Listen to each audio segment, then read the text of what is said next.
this is a kind of a piece of experimental philosophy. I did my PhD and have continued to do subsequent research on exploitation.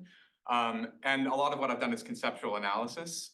So you kind of say what you think exploitation is, but it'd be nice to know what other people think exploitation is, in particular what other philosophers think exploitation is. But I'm not really an experimentalist or don't really know anything about statistics or these kinds of things. So I kind of worked my way into a group of economists who are working on this same topic who can actually do some of the statistics behind it. And then we have this experiment to ask both philosophers and members of the public what they think exploitation is.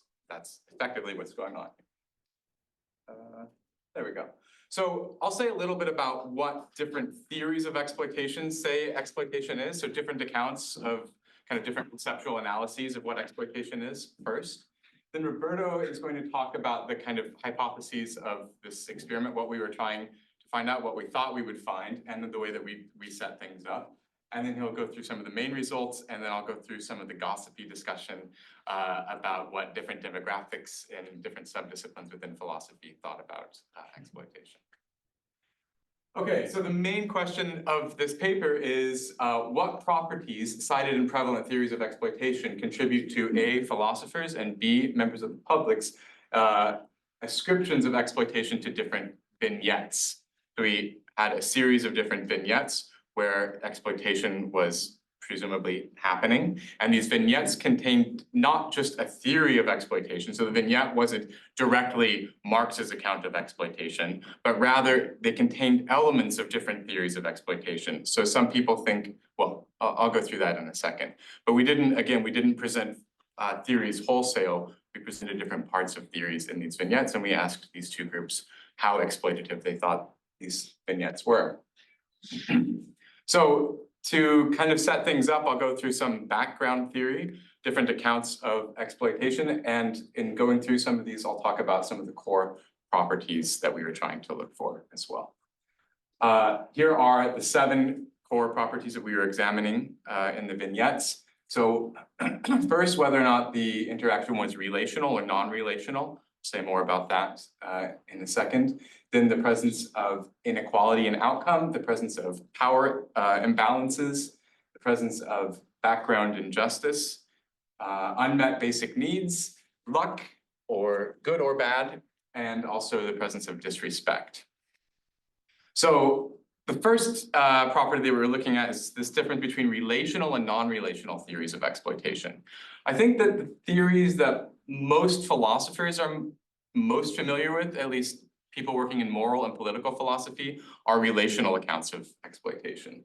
So they have this form, A exploits B when the following conditions are met. It's relational because there's an exploiter who exploits an exploited party. So A exploits B.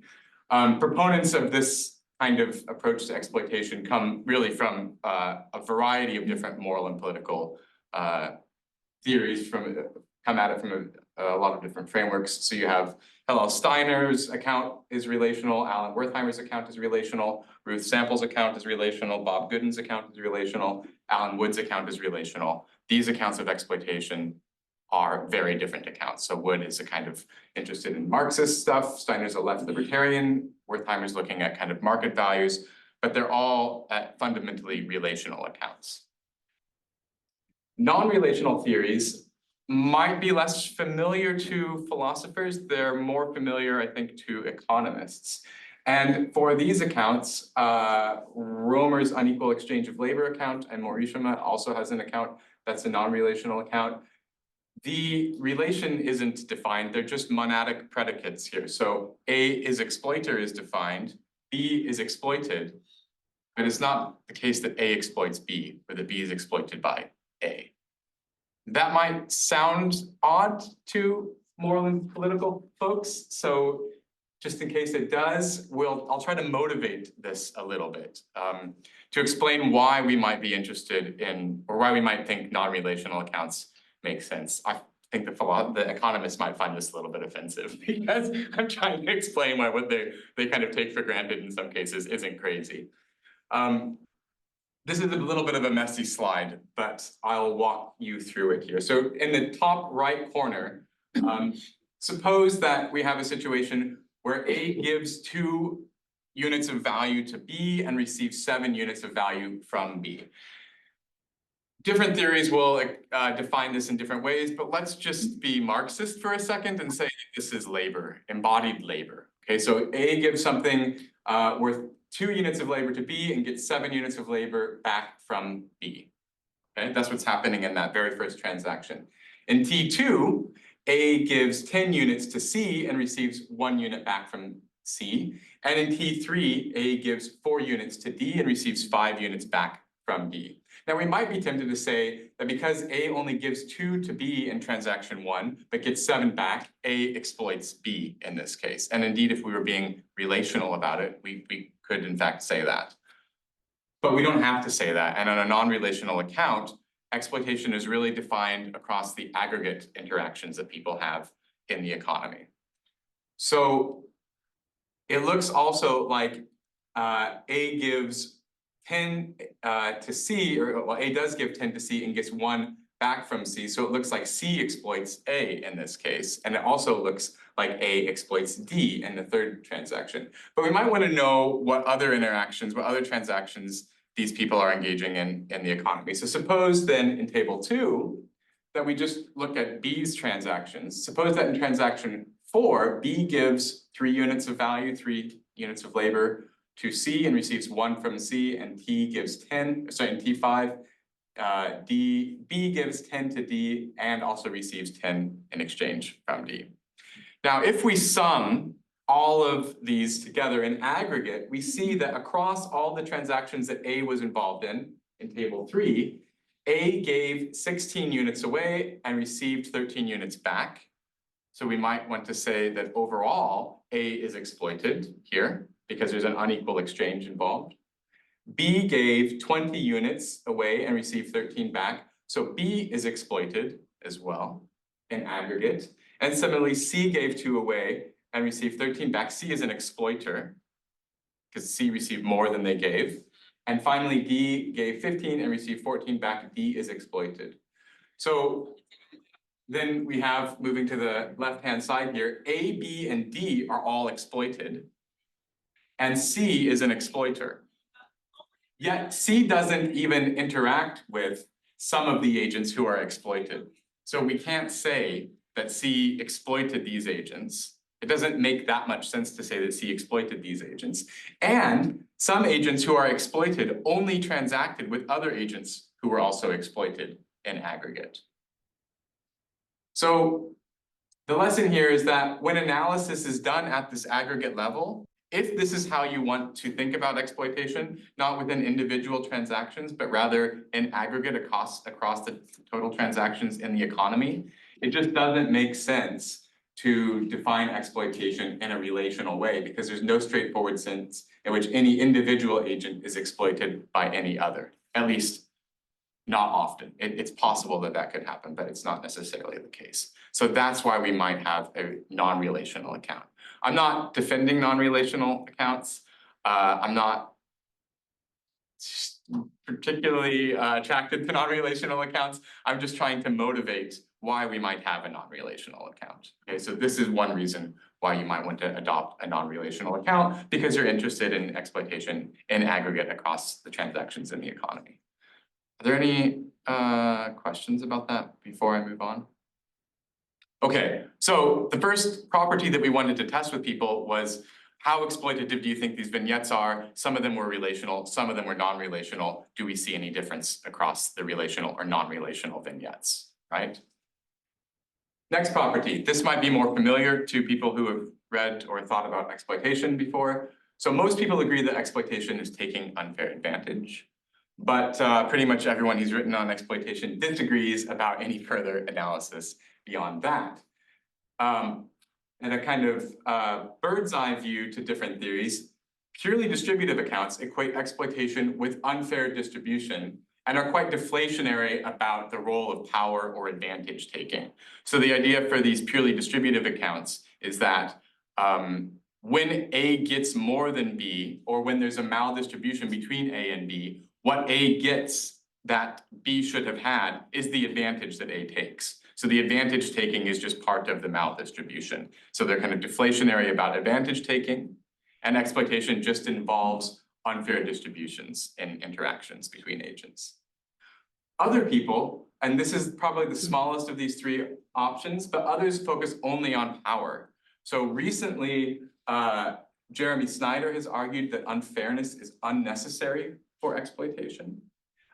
Nicholas Versalis has also argued that exploitation doesn't require unfairness in both the recent book and in the 2013 article, and then Nancy Holstrom has also made this argument. So some folks think that actually exploitation can arise without maldistributions. It's simply about the power that's involved in these interactions.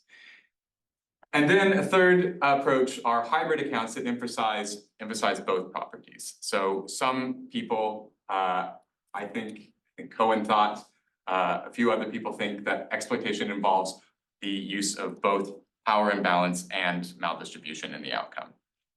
So another two properties that we wanted to test in these vignettes were how people responded to unequal outcomes and how people responded to power imbalances, and how exploitative they thought different vignettes were that contained these different properties.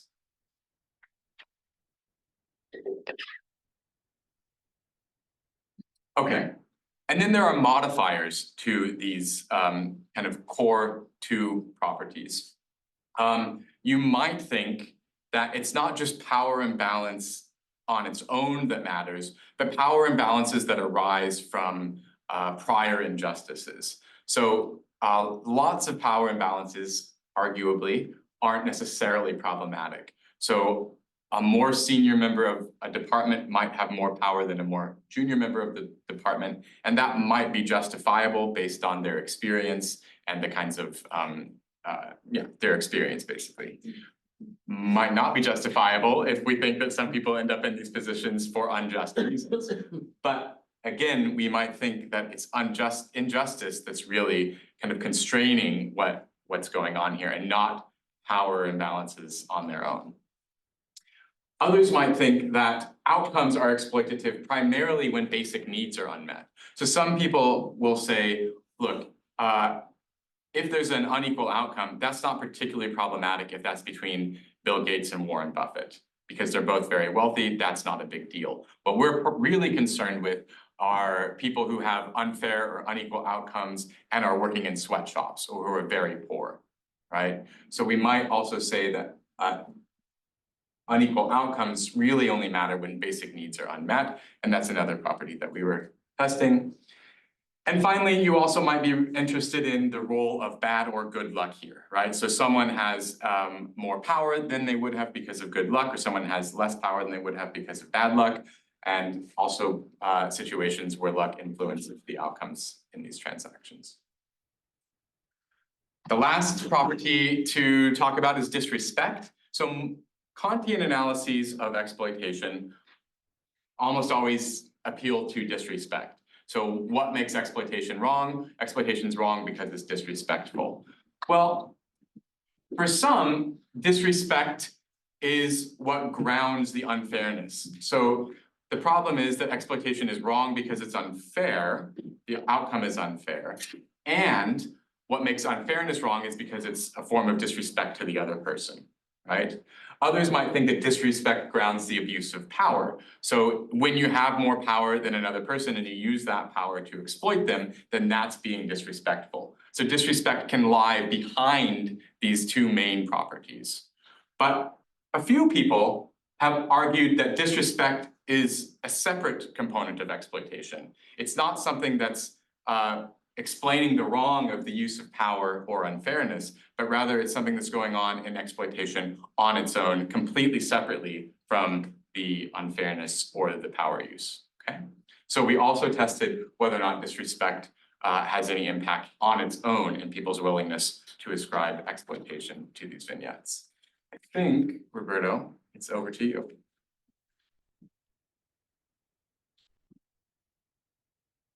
So the trick about experiments is that you do an incredible amount in the work in the background, which is phenomenally complicated, and I hope to convey the message here. But it looks incredibly simple to the people who actually take the experiment. So keep this in mind, evaluating everything that I'm going to say from now on. So the first thing, basically, you have to try and fight with just one hand. The other one is tied behind your back. So the first thing that you do in order to tie your hands is you do a pre-analysis plan. So before you actually contact the subjects and run the actual experiment, you write on a website a pre-analysis plan. You upload it for everyone to check, so that you don't first run the experiment and say, oh, I thought this was going to happen. That's actually what happened. You have to say it beforehand. So we filed the pre-analysis plan with 4 hypotheses, and unfortunately the title sort of gives away that we were actually right. But we can legitimately say so. So the first thing that we hypothesize is that exploitation is not a vacuous concept, and I'm going to explain how we verify this. Second, we thought that both inequalities and asymmetric power, so hybrid versions, hybrid theories, are relevant because both elements contribute to exploitation, and our intuition was that power matters more. The third hypothesis we filed was that exploitation increases when power asymmetries, or exploitation ascriptions, if you wish, increase when power asymmetries arise from injustice or distributions don't meet basic needs. So certain of the modifiers, as Ben called them, will contribute to exploitation ascriptions. And finally, we thought that we wouldn't find any meaningful difference between relational and non-relational approaches. So how did we go about testing these hypotheses? The first thing to keep in mind is that we didn't want to run a horse race. This is a point that Ben made. So we didn't sort of list 15 theories of exploitation and said to people, which one is your favorite one? We wrote very abstract, but extremely simple, and the simpler the better, vignettes. So scenarios where we stripped everything, every possible detail except the essential ones in our view. And these details were combined in all possible ways. All possible ways, not really, because we have 7 different characteristics. If we really wanted to test any possible combinations, we would have to write 2 to the power 7, 128 vignettes. And that's the kind of complications that you don't want to have, because imagine a scenario in which you have relational, basic needs being unmet, disrespect, injustice in the background, luck driving outcomes, power and injustice. That really seems to overdo the whole thing. So we stripped down the experiment. We tried to focus our analysis, first of all, on the 3 key characteristics: relational versus non-relational, power, and injustice. So we have a basic set of 8, i.e. 2 to the power 3 vignettes, which we can test all the possible combinations of these 3 characteristics. And then we had versions of these 8 in which we added the additional 4 characteristics. So in total, it could have been 40 vignettes, but then in some cases, it was, as you will see, some of the modifiers really had no place. And therefore, in the end, we ended up with 31 vignettes in total, and you'll see why in a second. 2 of these we consider baseline vignettes. There is one which is relational and one which is non-relational, in which, in our view, there was no exploitation. And this is the first tool and a fundamental one in our experiment, because all subjects had to evaluate these 2 vignettes. And we use them, on the one hand, as a sort of a sanity check on the experiment, because we wanted to check whether our intuition was correct. And in fact, that, you know, what we thought was totally fair or non-exploitative, at least, was so also in the mind of the subjects. But they also provide a yardstick for subjects. They are the first vignettes that they see. And in a sense, everything that follows will come later as, in their mind, hopefully, as moving from that. And then there's 29 vignettes with the 7 properties present. Subjects were asked to rate exploitativeness on a scale of 0, not at all, to 100. So basically, and they had to actually click actively on a slider that they found there. The instructions were incredibly simple. There were just 2 pages of instructions, one apart from the usual disclaimers, etc. One of the pages simply described the mechanics of the experiment. You know, you will be presented X vignettes, you will do this and that, etc.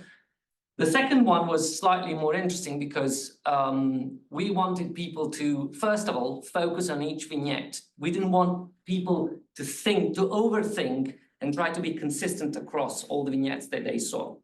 So much so that we explicitly blocked them from going back. We wanted people to just look at the vignette and have a sort of almost like a gut reaction to the vignette. And second, we told them explicitly that they shouldn't evaluate the injustice or wrongness, but just the degree of exploitation. And finally, we told them, if something is not there, just assume it is not there. For example, race and gender don't appear there, and therefore they should not look at these scenarios as if gender and race were present. So this is a relational baseline vignette. This is one of the 2 vignettes that were randomized, so the order in which people saw the 2 vignettes that I'm going to show you is random, but this is one of them. So as you can see, this is the simplest I can think of. B wants mugs, and A is one of the many vendors selling mugs. A sells mugs to B, and both gain equally from the transaction.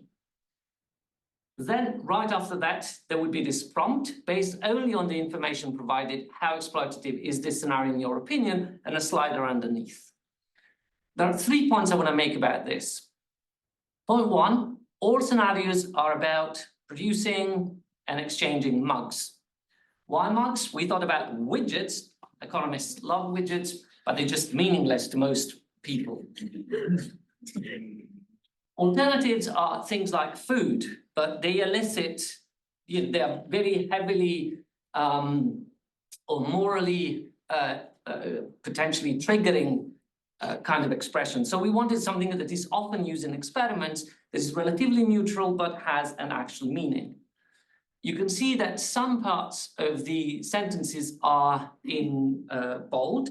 This is also on purpose, and subjects would see parts in bold because we wanted to focus on the things that are actually changing across these vignettes and that carry the real moral weight here.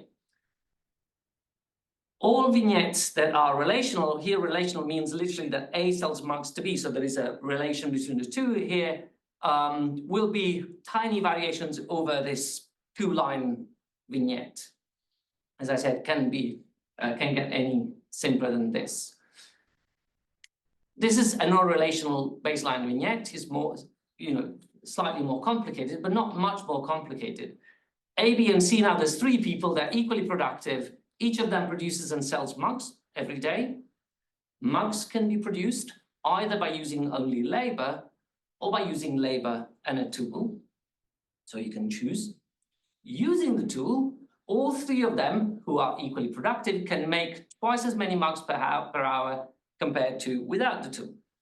Mugs can be sold for 10 crowns. Again, not pounds, not dollars, because they're too close for most respondents, but not, shells, which are often used. 3 tools are available, and A, B, and C each have access at no cost to the tools if they want. At the end of the day, all 3 of them have produced and sold mugs, and they all have earned 100 crowns. So as you can see in both vignettes, there's arguably no power. In this case, there's competition, and they both gain equally from the transaction. So really, our intuition was this seemed like a certainly non-exploitative. I don't know whether I could call it morally clean, but certainly not an exploitative type of transaction. And here I would call this a non-exploitative scenario. Now note that we don't know whether these people trade with each other. Okay, so again, this is why we call it a non-relational baseline vignette. And all non-relational vignettes are small variations on this one. So even though this involves reading 2 paragraphs as opposed to 2 sentences, the huge advantage is that once you've read one, really all you need to do is to pay attention to the stuff in bold and just carry through. The first paragraph of the non-relational never changes. Yeah, the first paragraph is always the same. This paragraph beginning 3 tools is the only thing that changed across the vignettes that are non-relational. So we wanted to make this, again, as simple as possible. So the relational vignettes are essentially grouped in as follows. You have the baseline vignettes. So you have a non-relational baseline, then we have inequality in there. So for example, here, instead of both gain equally, you have some sort of unequal distribution of the outcome. Or you add power, in which case you have a single vendor there, for example. Or you have both power and inequality, so one vendor and an unequal distribution of gains. On top of those, we can do these 3. It would make no sense to have bad luck introduced in a situation where there are many vendors and everyone gains equally. So we added bad luck. We have a version of these vignettes in which we add bad luck to 1, 2, and 3. Or we add unmet needs in 1, 2, and 3.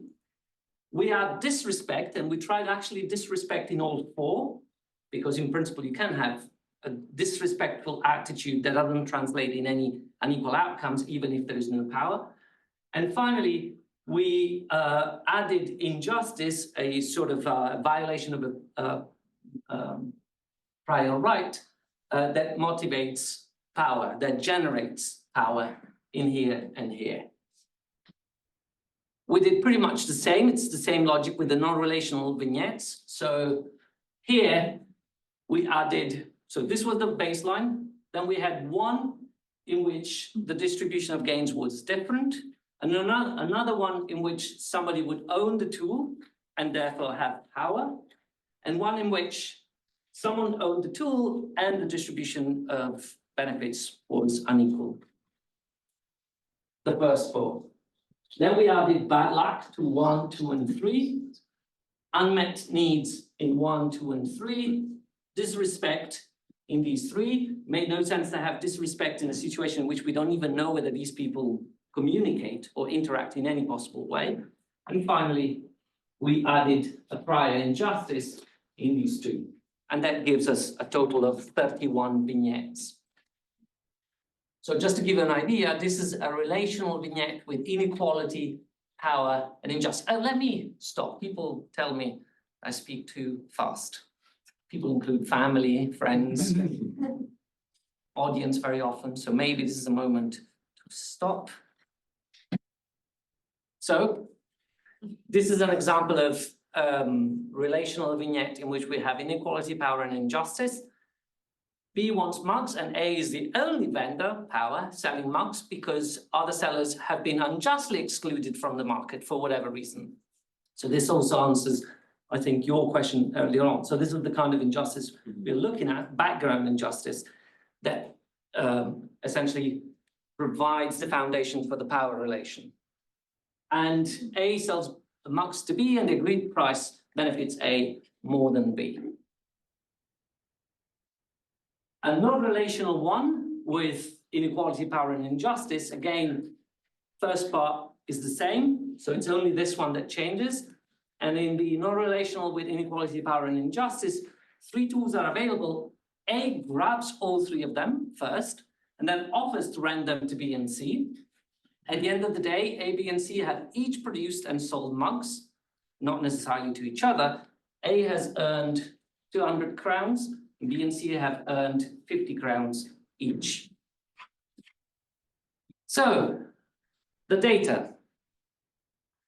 Subjects.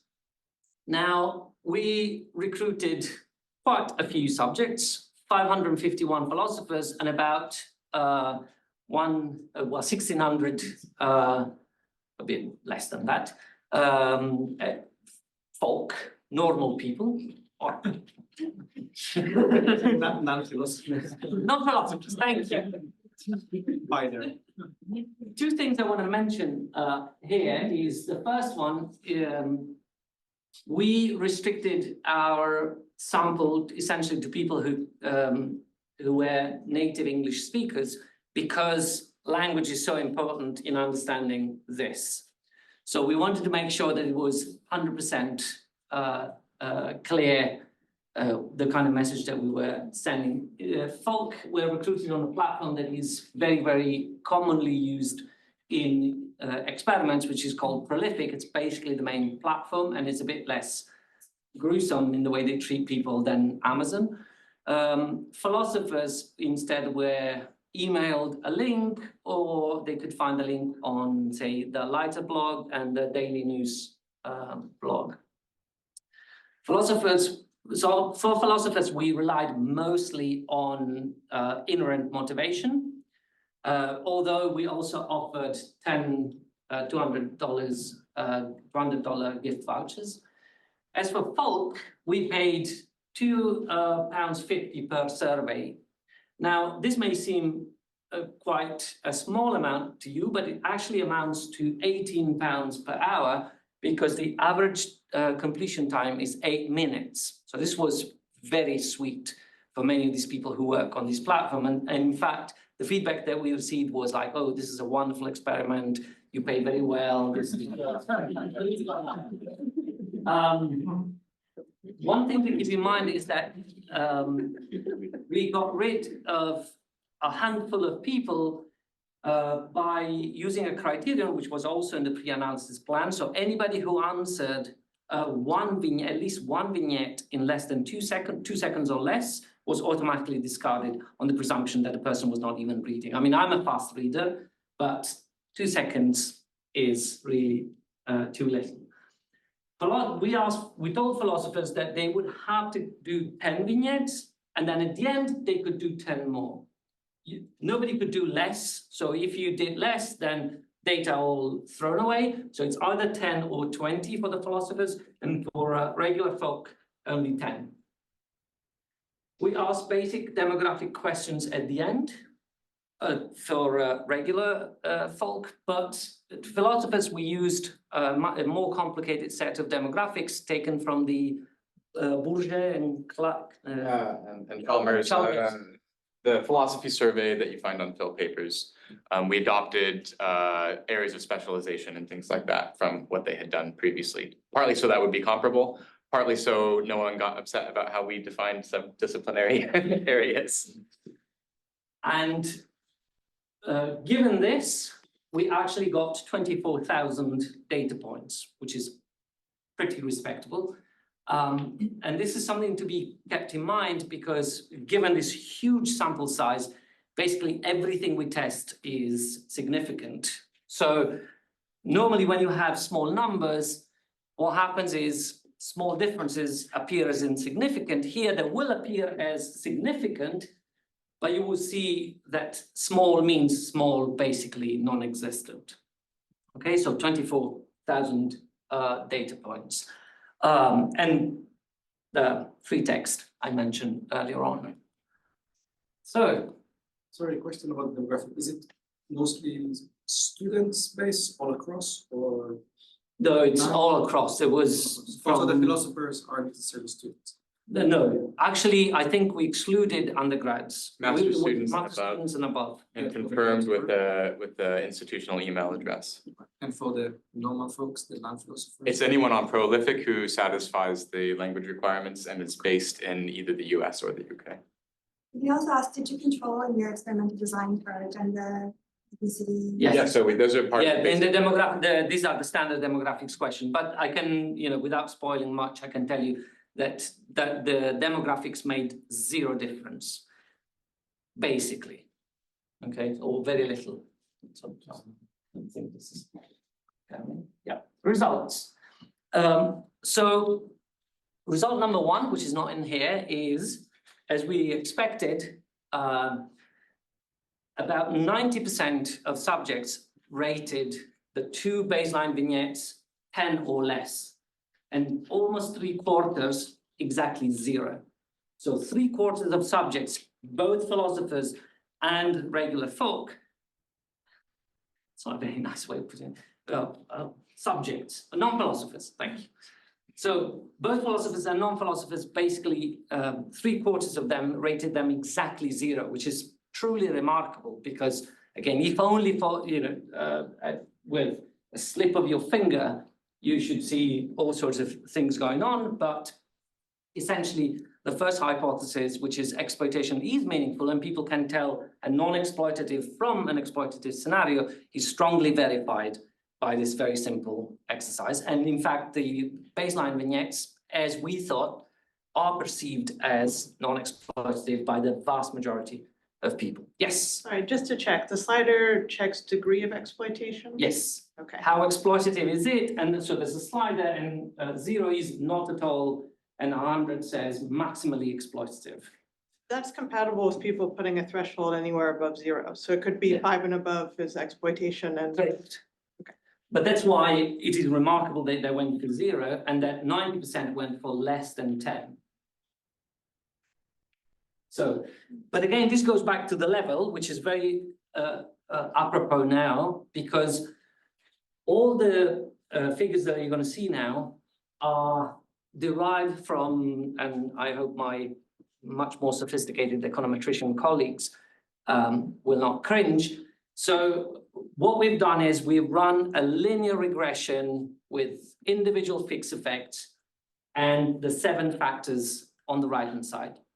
Which means what? Basically, we have analyzed, and you will see, we've analyzed deviation from individual averages. So we ask how much, because different people may feel that a lot of exploitation is 30, but another person may say, well, a lot of exploitation to me is 50. Okay, so we said, okay, let's purge all these differences, which are totally idiosyncratic. Different people will look at things in different ways. And we look at how the addition of the values elements makes people deviate from their average. And now, drum roll, please. This is what philosophers think. So, compared with a deviation from their average, if they see a relational vignette as opposed, oh, I should mention, we vary the 7 factors in a binary way. Either the factor is there or it isn't. So we don't examine, for example, more pronounced inequalities or situation where there is a much more significant power imbalance. It's either there is power or there isn't. Either there is inequality or there isn't. And that's a limitation of the design, but we are juggling already very many things.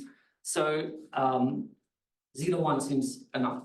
So compared with their average, if they see a relational vignette, actually the judgment of exploitation, the exploitation ascription decreases. However, as I said, keep in mind that here everything, given that we have this massive data set, everything appears as significant. But these 3 are, you can imagine, as essentially 0. Basically, what this picture tells you is disrespect, luck, and relational versus non-relational essentially don't matter. The things that do matter are these 4. So unmet basic needs make people jump about 15 points. Inequality about 17. Power, you go straight up to 20, and slightly to our surprise, a background injustice that generates power makes exploitation ascriptions jump almost 30 points, 28 to be precise, which is over 1/4 of the scale. So these are pretty major differences. Yes. So can I just ask a question about interpreting this? So because framing something relationally means that it has a kind of decrease on the effective exploitation. Do you interpret that as meaning philosophers tend to see exploitation as involving structural features? And so a relational vignette is less structurally significant. And so that's the reason why a relational vignette on its own has this decrease from the zero baseline. This could be one explanation. We don't have, that surprised me. Mhm. That result, yes, it's quite close to zero, but I found that absolutely shocking because philosophers write about exploitation typically relationally. The fact that the presence of a relational vignette makes them ever so slightly lower on their ascriptions or has no effect, let's just call it zero. Zero is surprising in itself. That's an explanation, but I don't have, I don't really know what to say about that. We don't say anything about that in the paper, really. If people have very urgent clarificatory questions, we can take them now, but otherwise I think we should try and get to the end of it and then have more questions at the Q&A. I'm fine either way. So we did another experiment. So in this linear regression, you have one variable, which is individual fixed effects. So it's a variable that essentially identifies all subjects. And then you have these 7.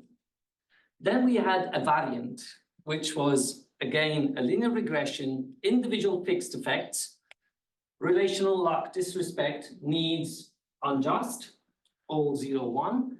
And then we added 3 more variables. One which says inequality, no power. Now, this simply says, is there inequality or is there not? Potentially with any of the other 7. Instead, we run the same regression, but now our dummy variable is 1 if there is inequality and there is no power. Another one which says 1 if there is power without inequality and 0 otherwise. And then another one which says power and inequality together. So we want to be able to understand each of them separately and their interaction. And this is, in my view, one of the most interesting findings, because again, keep in mind that these are deviations from individual averages. So if you add inequality without adding power, the average ascription increases by about 10 points, let's say 8 something. If you add power without inequality being present, exploitation ascriptions go up by around 15. If you add both, you have a massive effect, which, surprisingly perhaps, exceeds the sum of the individual ones.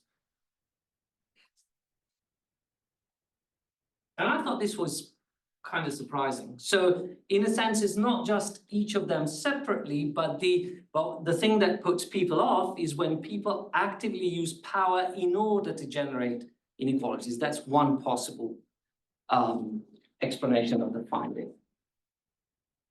And, oops. This is the first picture I've shown you, but now in light blue, you have the public. Oh, the public is such a nicer way of putting it. Public. Now, to be noted, so hardly any difference between philosophers and the general public here and here. Huge difference here. So people tend to be really put off by the presence of disrespect. And there's only another difference that really surprised us, and that is the switch in the relevance of inequality and power. People care much more about inequality than philosophers do, well, much more than philosophers do, and less about power. So the 3 main differences from this diagram are disrespect here and the switch between inequality and power. I should also mention that although, as I said, averages matter only to a certain extent, exploitation ascriptions by the public were about 9 points higher than for philosophers. So people tend to judge things, the values vignettes, as more exploitative than philosophers did. Finally, and then I'll hand over to Ben. Finally, and then I'll hand over to Ben. There you go. You can, so this is the same diagram I've shown you before. As you can see, hardly any difference here, but again, you can observe the switch in the relevance of the two between philosophers and the public. Again, I have no idea how to explain this, but it's kind of interesting to report. Okay, so now on to some discussion in demographics, or the gossip section of the paper, really. Just to summarize then what we found across the main hypotheses first. So exploitation is not vacuous. 83 and 90% reported less than 10 on the baselines, as Roberto mentioned. Power and inequality matter most. Power matters more than inequality for philosophers. So here our hypothesis was kind of partly vindicated. It was vindicated by the philosophers, not by the public. Power resulting from injustices is a significant driver of exploitation ascriptions, and there's little difference between relational and non-relational. And that's, I think, what we say in the paper, and we kind of finesse this. There is a difference, and it's a difference that's baffling to me. But there's nothing really in what we did that's going to tell us about what's going on there. So we can hypothesize all day about what might be driving that difference, and we can set up a new experiment, but there's not much to say in the data that we have. So that's one. Obviously, we report what we found there, but we're not going to go into a lot of detail because, again, I'm not sure what's going on there. Takeaway is that we know exploitation when we see it. We, being philosophers and members of the public, there's not a big difference in how we respond to these vignettes. But both groups don't like bullies or differential outcomes, and especially neither group, the members of the public or philosophers, like effective bullies. So people who are able to use their power to obtain unequal outcomes. Okay, so a little bit of how this relates to the literature. Well, power and inequality clearly matter, so that vindicates the hybrid approaches, and especially when we look at the interaction of these two, that also seems to be a strong vindication of hybrid approaches. So this is opposed to recent critiques of fairness, so accounts that say unfair transaction or unfairness in the outcome doesn't matter for exploitation. That seems to not be consistent with what we found here. And it also seems to be against these traditional distributive accounts that say exploitation is only a matter of maldistribution, because there seems to be a strong component of the effect of power. In historical injustice matters, contra some fairly recent papers by Nicholas Versailles and Matt Zwolinski, who argue that historical injustice doesn't matter. And disrespect doesn't matter much, at least disrespect on its own. Obviously, if you think disrespect is driving or what's behind power or inequality, then disrespect might matter a whole lot. But disrespect on its own doesn't matter much, contra papers from Sample and Snyder. And it interestingly matters less for deontologists. That's something I'm going to come to on the next slide. Basic needs matter more for virtue ethicists. I should have changed this. These points should come after the next slide. So here's a look at how these different properties get broken down across different ethical frameworks. So we did, the question we asked in the demographics was lean towards or subscribe to, I think is how we put it. If you lean towards or subscribe to deontology, virtue ethics, or consequentialism, then you get put into these groups. If you're neutral, or you lean away from, or you think that these categories don't make sense, you're not included in these groups. Two things that I think are interesting to point out are that Kantians are people who analyze exploitation from a Kantian perspective emphasize disrespect. Everyone who says that disrespect matters without unfairness is also coming at this from a Kantian framework. And yet we find across the samples of philosophers, the people who subscribe to deontology are no different than others in how they evaluate the effect of disrespect. And we would expect to find, at least based on what people say, a few people in their theoretical arguments say, we would expect to see a greater emphasis on disrespect from deontologists. And then the only accounts of exploitation that really emphasize basic needs are also coming at this from a Kantian perspective. So Ruth Sample is a strong proponent of a kind of basic needs-based approach, so is Jeremy Snyder. And again, we actually see quite a significant difference in basic needs making a difference for virtue ethicists, but not for deontologists. So that's kind of interesting. Look, what we're comparing here is a few people's theories, right? 2 or 3 or 4 philosophers' theories who ascribe to these moral frameworks. That tells me something about how I think the general group should respond, and the general group isn't behaving in that way. So that's what the kind of comparison is here. But it's nevertheless quite interesting, I think. The last thing that we're going to talk about is this folk philosopher power equality inversion, right? So the fact that members of the public seem to really think that inequality matters more and philosophers think that power matters more. One question is this because left-leaning people care more about power? Because perhaps philosophers are more left-leaning than your average member of the public? And the answer is no, because if we look at the left-leaning in both of these groups, we still find that the inversion persists. So it's not explained. There are other, we have a couple of hypotheses in the paper, but we don't do any real further analysis. This was an obvious one. Philosophers are kind of weird because they typically are lefties. Do lefties care about power? That might explain the difference. Turns out it doesn't explain the difference. I think that's the end. The only thing that's left to say is that none of the other demographics that you might see in a typical battery of demographic questions made any relevant difference. So there's nothing to say. We could go through all of these, but they didn't make a difference, except a very little bit of gossip. I think more senior philosophers who were paid more did see less exploitation. So make of that what you will. And I think postdocs saw more exploitation. Right. That's all. Thank you.